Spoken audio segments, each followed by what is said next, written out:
so cute. Look, that's Eric. You're an American citizen now, right? Yes. Wow. This is one of the newest American citizens. Yes. One of the newest American citizens. Say hello. Look, it's Susie and Eric. Hello. Oh my gosh, he's so alert seeming. It was great on all these flights. It was Yay. Oh, you found a good toy. He loves the water bottle. Yay. We're here. We're here in the U.S. Yay.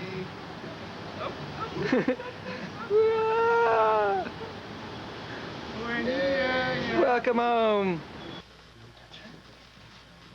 Let's just sit here a minute. You're meeting for the first time.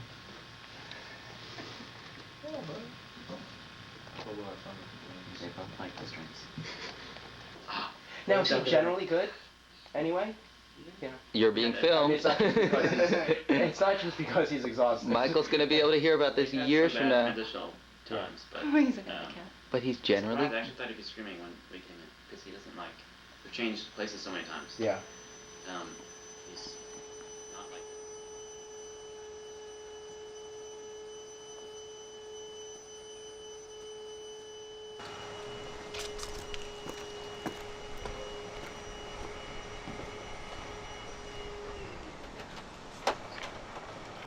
Mikey, welcome home. Love you.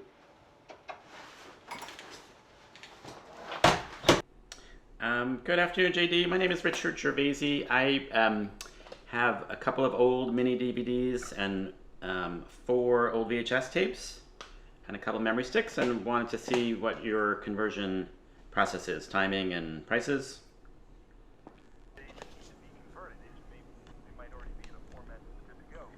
Yeah, I think we don't have the right way to convert them, but they're marked as memory sticks. It might be more like even 1:30 or 2, a little bit later, but soon. She's been away this whole month. She was in Peru.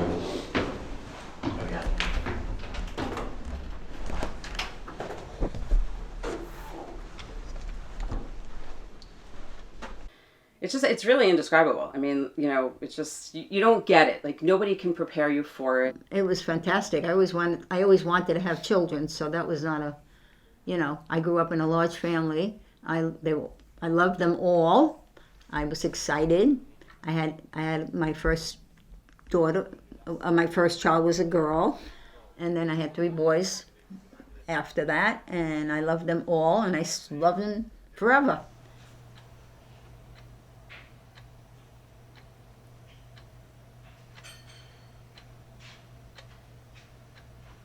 Bella! Hey, Toasty. We're going away. I'll bring you back a little baby. Bye, Toasty. So here we are in our Ho Chi room Minh City. at the Caravel. Okay, cut the tape. No, I'm going to look around. Here it is, very nice.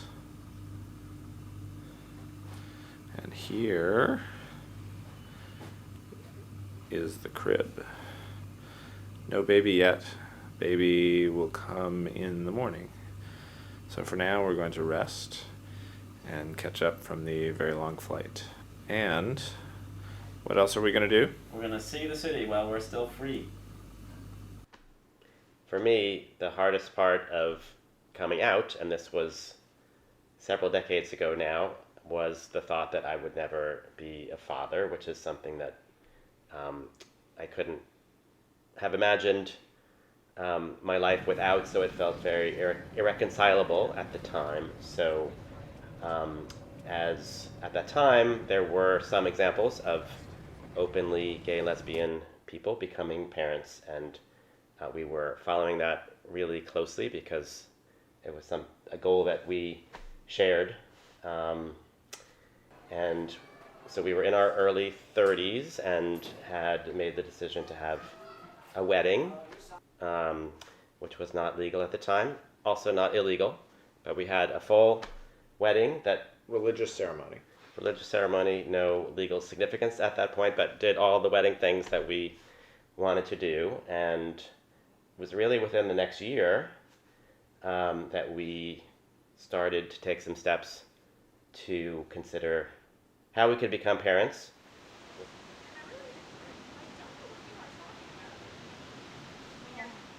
Around this time, we were participating in a potential parenting class for gay men called Maybe Baby.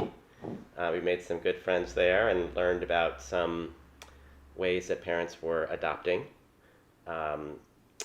The person hosting the gatherings had adopted a child from Vietnam who was about 2 then, and he was, as we were gathered to have our discussions, this little boy was playing amongst us and was adorable, and so that really was a very sort of tangible draw and connection that we started to feel, a tug to adopt from Vietnam, and it was a country that was possible for us to explore, so that's how we got started down that path.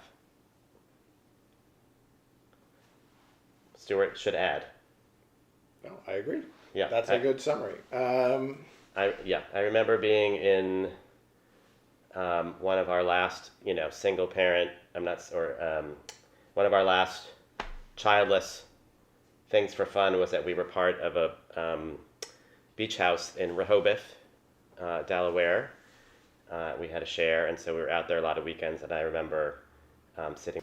I think adoption processes are always very complicated, particularly international adoptions, and that was the case here. There was a lot of paperwork with the agency before we even got really into the adoption process, and we knew all along that it was the standard process involved 2 trips to Vietnam. The first to meet the baby with whom you're matched and to start the process in Vietnam, and then after, I forget how many weeks it was supposed to be 6 weeks or something like that. 40 days. 40 days, go back a second time to finish the process.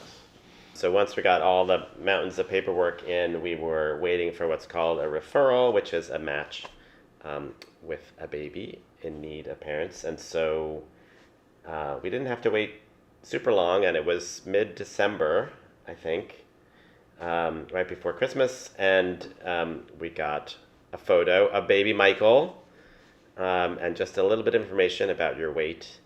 I think you were about 8 weeks old at the time, and we were invited to travel then early January, so we got busy planning a trip to Vietnam and thinking about how we were going to set up the nursery.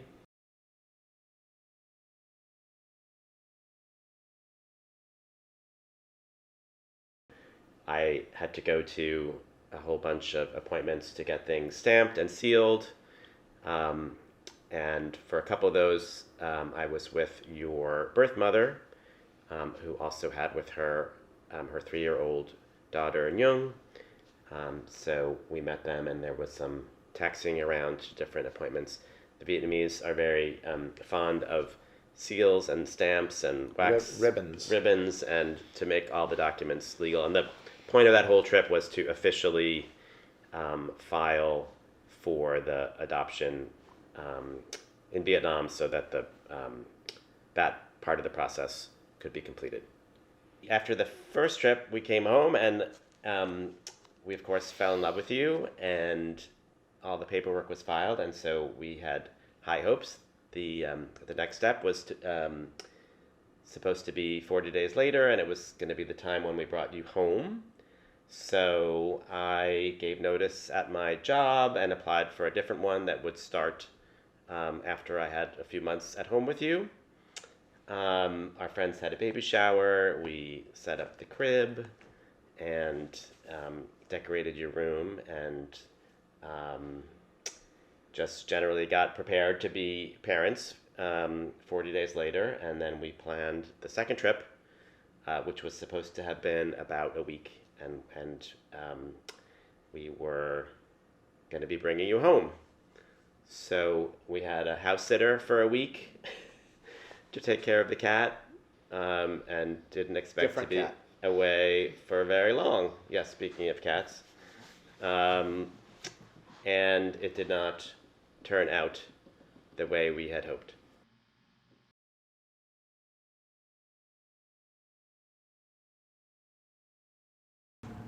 A woman who worked for the adoption agency in Vietnam named An Thuy was kind of our closest point of contact, and she was the one helping us early on, where to get food and formula for you, and helping us get to all of the appointments when we were filing the adoption paperwork.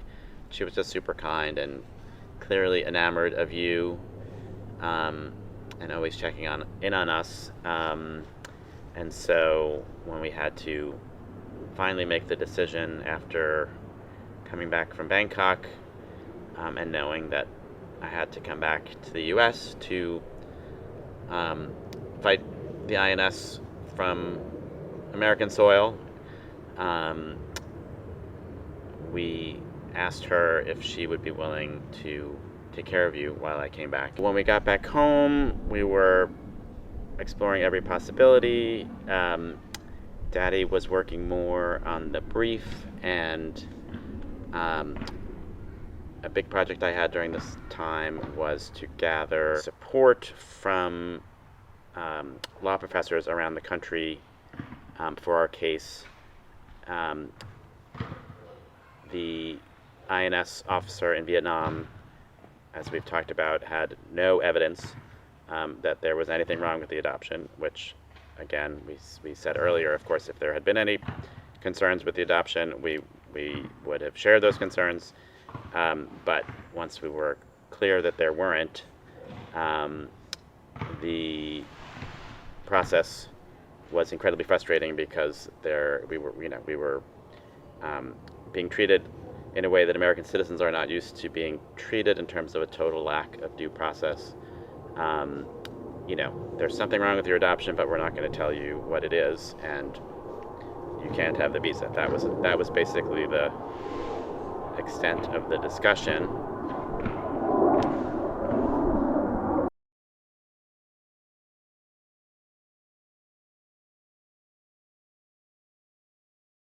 So part of the on the second trip, the Vietnam side of the process went the way that it was supposed to, and the Vietnamese government finalized the adoption, had what was called the giving and receiving ceremony that Papa went to with your birth mother, and we both signed, again, Vietnamese-like, the process. So we signed a big book which made the adoption officially legal, and then we went also with John and Joseph to a park nearby and took a whole bunch of photos of you with your birth mother and all of us together.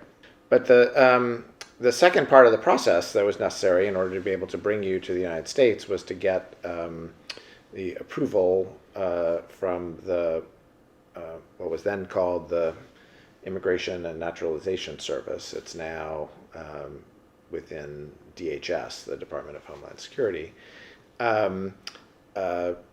Approval for a visa to allow you to come to the United States. And that was where we ended up with a problem. So it turns out it was with the United States government and not with the government of Vietnam at all. The officer who had the file denied, sort of out of the blue, denied the application for permission to bring you to the United States. And that then, he did this to other families who were there at the same time as well, and that then started a whole process of trying to figure out what was going on. And it turns out that he had concluded, because he was worried that families were being pressured to give children for adoption, or that payments were being made to give children for adoption, he decided to deny a whole bunch of these applications without really looking at the individual circumstances, it turns out, of the individual case.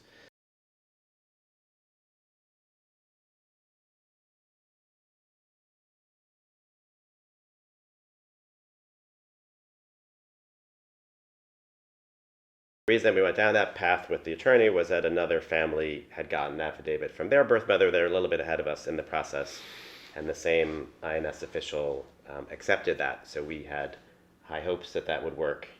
The statement itself was, I think, hard for your birth mother to give and hard for us to Ask for. He asked for and hear what she had to say. We weren't present for it.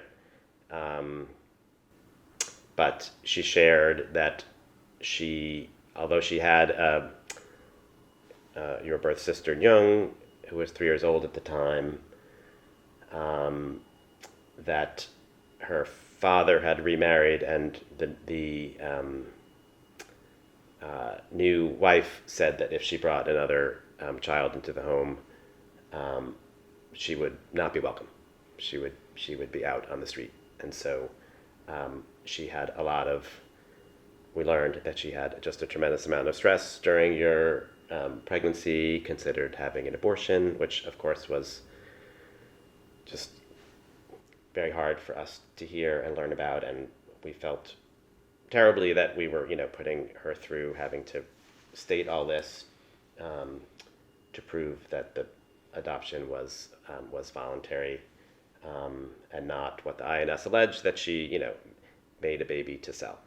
The real practical and legal problem, let alone all the emotions going on, was that we were your legal parents in Vietnam because the process had concluded, and what we didn't have was a visa to bring you home to the U.S. And so following that meeting, within a few days, I think, we got notice that the visa was denied. So we were really stuck. We were your legal parents in Vietnam. No one else was responsible for you, and yet we had no ability to bring you home. So we began to just explore all kinds of options, whether we might be able to stay in Vietnam, whether we could appeal the decision, and we were just really scrambling for a few days. And again, there were other adoptive parents there in the same boat, and we were all just shaken and looking for a solution.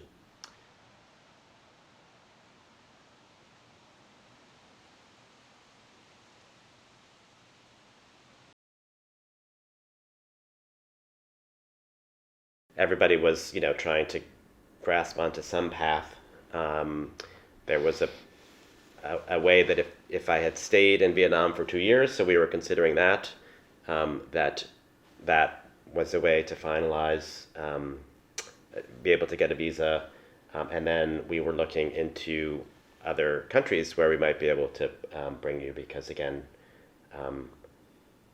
we of course did not want to leave you, and there was no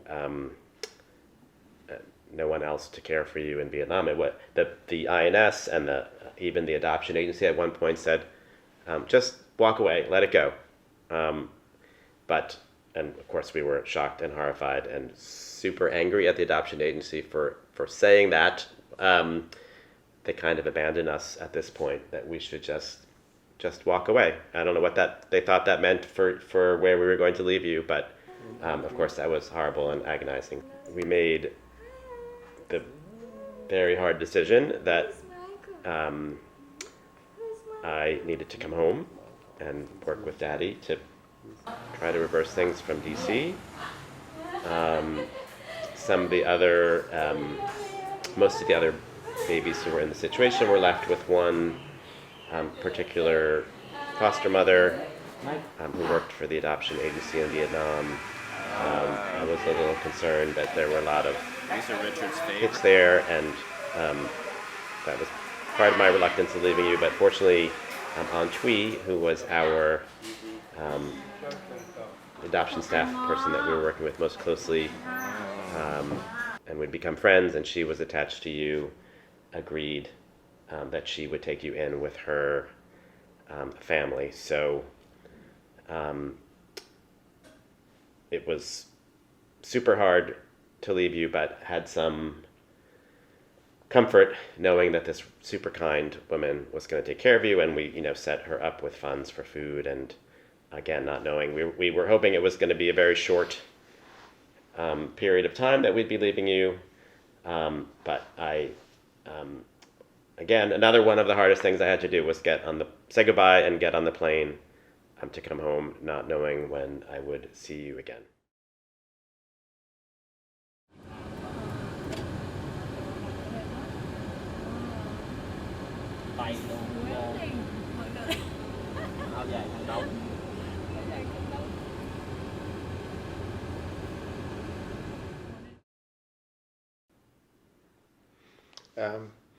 So we did pursue the appeal process in the United States. We got a United States lawyer, immigration lawyer, to work on that with us, in addition to the lawyers in Vietnam. But we did much of maybe most of the work ourselves in preparing the materials. And so basically, we worked with the lawyers in Vietnam to get statements from a bunch of other people who were involved in the process, just to make clear that there was absolutely no chance that anything improper had happened in this adoption. And we developed the legal and factual arguments and a big submission that we sent to the appeal part of the INS. And fortunately, it got a real reading by somebody who was open-minded there, and who was willing to actually ask questions of the guy back in Ho Chi Minh City and say, okay, where is your evidence? And it took more than 3 months, but in early July, we got the decision from this appeal decision to say, there were a bunch of twists and turns along the way, but the appeal decision said that the people in DC had asked to see the file, and they got the file, and there was absolutely nothing in it. There was no evidence of any kind suggesting that there was a problem. And so not only did they overrule the guy in Vietnam, but they decided just to grant the visa there, not even send it back to him. And so it was at the beginning of July that we got the word that it was done, and we could go back and get you.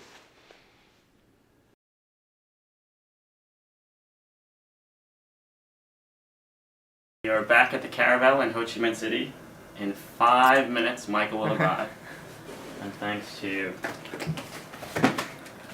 this document that we've been working on for the last 3 months, we are going to take him home this time. And now we wait. Cut.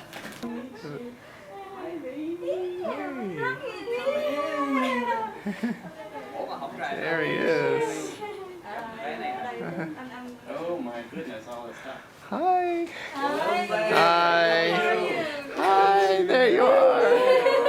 Hey.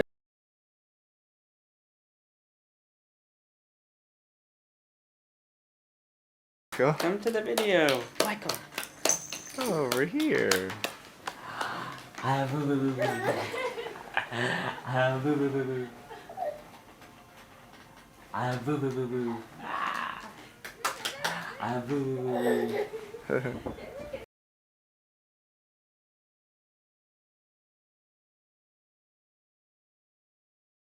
There's just nothing like there's just nothing like the love of a child. I mean, you guys just love unconditionally. So we could do no wrong as parents, although when you get older, we kind of can.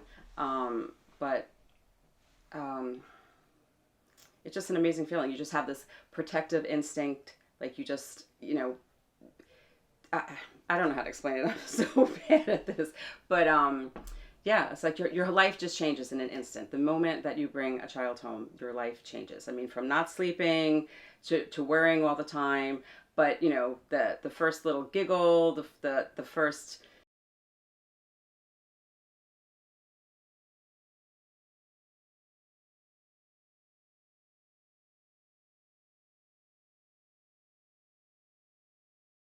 communication with your child when they really look in your eyes and you know that they really recognize you. Wow. I have not seen this in 20 years, Michael. This is, we had that party for you to celebrate your first birthday and your baptism and your welcome home. And this was a book that we had at the event, and people took Polaroids and wrote notes for us. And this was the three of us that day. And this was a picture of Daddy and I giving remarks. So many people were there who had helped us, and so we did a lot of thank yous. And I found a copy of the remarks, which is amazing. So let me read some of that. We would feel extraordinarily blessed under normal parenting or even adoption circumstances on a day like this to have such an objectively wonderful child and be surrounded by the overwhelming love of family and friends. But just about nothing was normal about our adoption of Michael. So there are really no words to even begin to express the joy we're feeling today. Nevertheless, we have a few words. Everyone here helped us in some way through this adoption maze. A few examples. Continuing to house sit week after week when it seemed like we'd never come home from Vietnam. Bringing us tasty food when we came home distraught without Michael. Providing job leads in Canada when we thought we might be moving there to live with Michael. Reading and editing our massive INS brief. Putting us in contact with your cousin's sister-in-law's neighbor who used to work for the INS in 1963. Listening to us tell our INS horror stories over and over again. And telling us this would all work out when we were repeatedly on the verge of nervous breakdowns. With your help, we never lost faith. As we've seen from recent events, this was shortly after 9/11, so that was a reference to 9/11. The very worst of times seem to bring out the very best in people, and that's certainly been reflected in all the support we received. So now that our journey is over, we're thrilled that you're all here to celebrate with us today.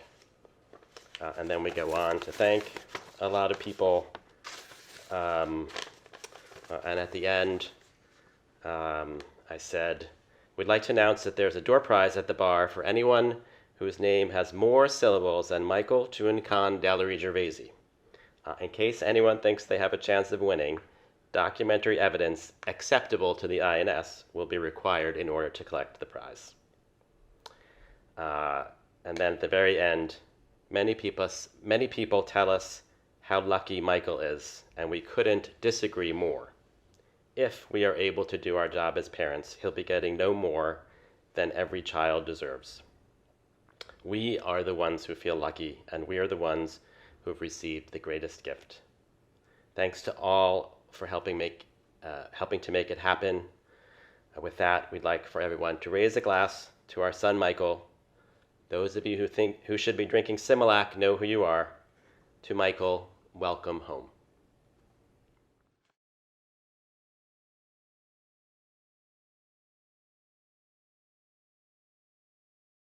Are we recording now? Let's sit here and see what it looks like.